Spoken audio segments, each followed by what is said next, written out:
This is a review for Havit keyboard. Quickly take everything out of the box. We have our Keycap puller, a greeting review card that I don't know how to read, a user manual, and our keyboard. This is not a standard TKL keyboard. They replaced the section above the arrow keys with number pads. We have the Havit brand printed on the bottom side of the keyboard.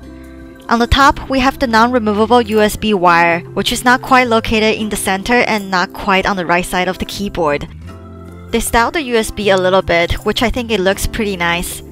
Nothing is really on the side, just some cool plated strip for a sound grip if you need to move it around, and we can see a little bit of those ergonomic curves.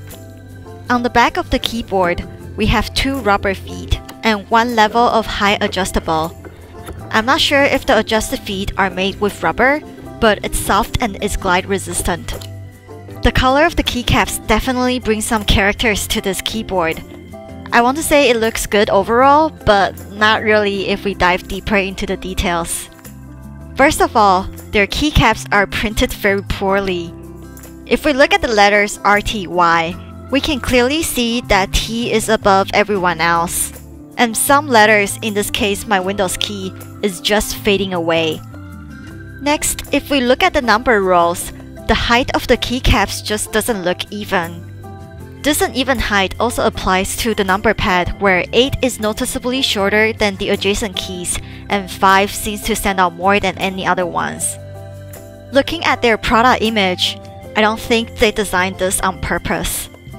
Moving on, it claims to have indicator for cap lock, which they do, but it is just invisible. These keycaps are fully plastic, so no lightning can pass through. If we take the keycap off, we can see that my cap lock is on and the indicator light is on. But when I sit down and look at it from this angle, the indicator is just not helping here.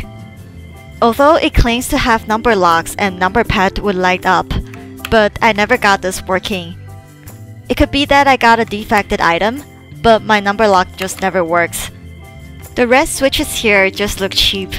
It is cherry red equivalent and it works fine, but we can see the stitch line on every one of them. Shifting gear to talk about keycap puller.